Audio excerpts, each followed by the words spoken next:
just moments ago nominated former Florida Attorney General Pam Bondi as Gates's replacement. Now, she served on the Opioid and Drug Abuse Commission during Trump's first term. She spent 8 years as Florida AG, had an esteemed record, and more than 18 years as a prosecutor before that. She's terrific. These criminals made one very big mistake. They wound up in Polk County. Because when you're in this country illegally and you're doing things illegally, I want to tell you, and you wind up in Polk County, Grady Judd is going to find you, the DEA is going to help them, and my statewide prosecutors are going to lock you up for as long as we can. And we're going to enjoy it.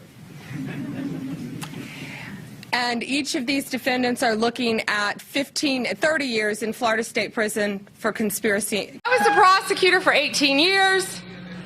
I worked for President Trump. He's my friend.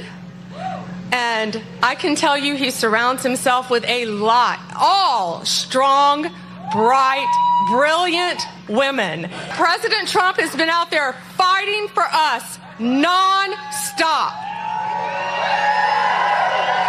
And if he's out there fighting for us, we're going to fight for him. Pam Bondi is exactly what I was saying in the last segment that we should all fear, because she's competent.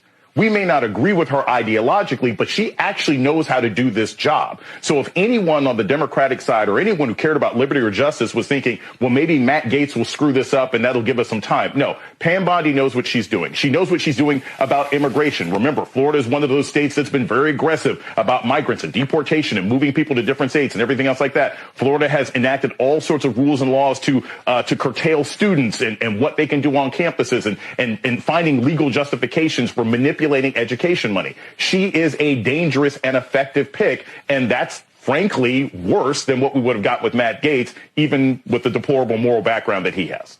Yeah, and I want to discuss that with a little more depth with both of you, including her record on civil rights, LGBTQ rights, and other issues that are front and center at the DOJ, and which we know were also big campaign issues this cycle. I think that a major part of this vote was a rejection of this lawfare weaponization.